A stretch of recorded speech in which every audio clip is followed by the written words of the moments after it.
One of the most exciting new features in Adaptable version 7, amongst all the actual new functions, is probably the huge improvements we've made to one of the most popular and most used functions in Adaptable, which is calculated columns. And we've actually made two changes. The first is we've created our own parser. Up to now, we used Math.js, which was great, but by using our own parser, we're now able to create expressions that are more flexible, more powerful than ever, and also allow users to add their own custom functions and functionality. So the expressions that you're able to create in calculated columns are now better than ever. And secondly, we've added a UI to make it much easier than before to create calculated columns. So without further ado, let me show you both of those. So let's start by creating a new calculated column. And we'll start with a very simple one. We're going to basically say we want the order change column to be multiplied by 5. So as you can see, we have a list of all the functions here. There's a drop down. We also have all the columns in the grid together with the data as in the first row, so that you're easily able to see what the output of your expression is. So to do ours, we just need to drag the change last order. You can see now it says 2 because that's the amount in the first row. You can see we've got the function for that. You can either drag this on or you could just type it, multiplied by 5, and there we are. That's the result 10 based on this. We click next, so let's call this big change. We work out for you what we believe the output is. Here it's a number. If we're wrong, you're able to change it yourselves.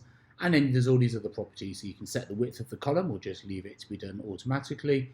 And you can make it filterable, resizable, etc., etc.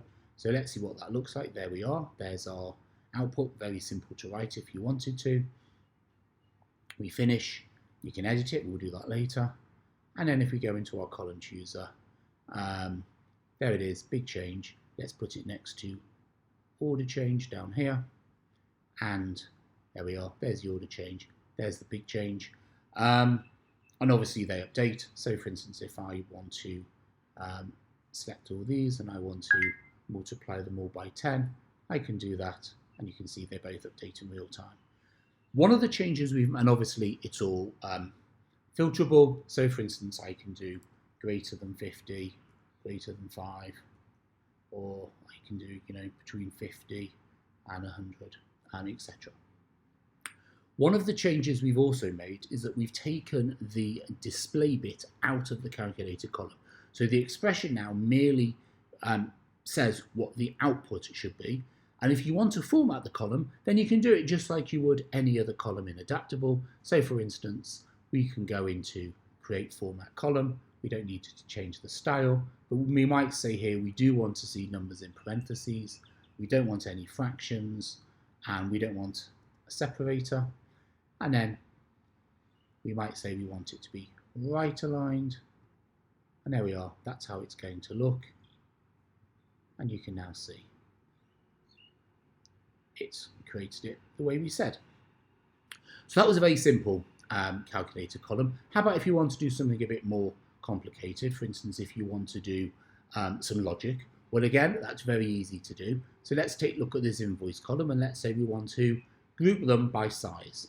So one thing we can do is create a new calculated column, and we can say if the invoiced is, say, greater than 500,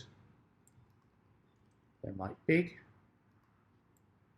Otherwise, in fact, let's make it a ternary one to make it even more complicated. So we can say otherwise, if it's greater than 300, write medium. Otherwise, quite small. And there we are. In our line, it's big because it's 545. And again, you can use as many functions as you want. We'll click next. We'll say invoiced size. This time it knows it's a string. Again, you can do anything you want here. Click finish. There's our thing. Go into column chooser. Invoice size, let's put it next to invoiced. And again, there we are. You can, if you wanted to, you could group on it. You can group on them, here we are. and they will all update in real time, obviously.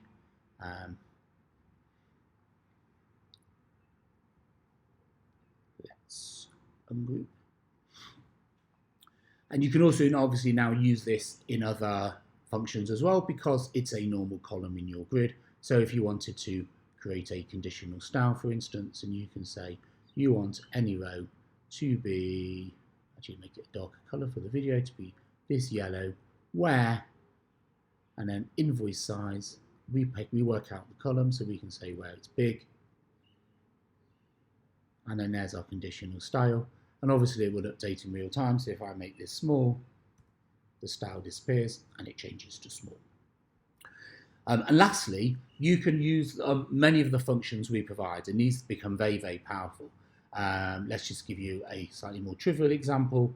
You can see in our grid that we have these 3 columns, these cost columns. You've got order cost, package cost, and item cost. And let's say you always want to see which is the biggest. So we can create a function, max, and we can just put them all in. So order cost,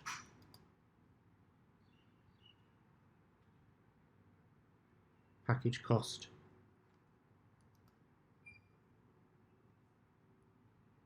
and item cost. In this row, it says it's 474, which is order cost, because that is the biggest. Click next. You can say biggest cost. Again, it's a number. Again, you've got all the usual things. Close. Go back into our column chooser. Biggest cost. Let's put it here. And you can see in each row, it tells you. So if we were to make this one to be 500, this one updates to 500. So there we are, calculated columns. You've got the ability, obviously, to edit them, to change things. You've got the ability to add your own functions here, in fact, to do what you want. As always, thanks for watching, and please get in touch.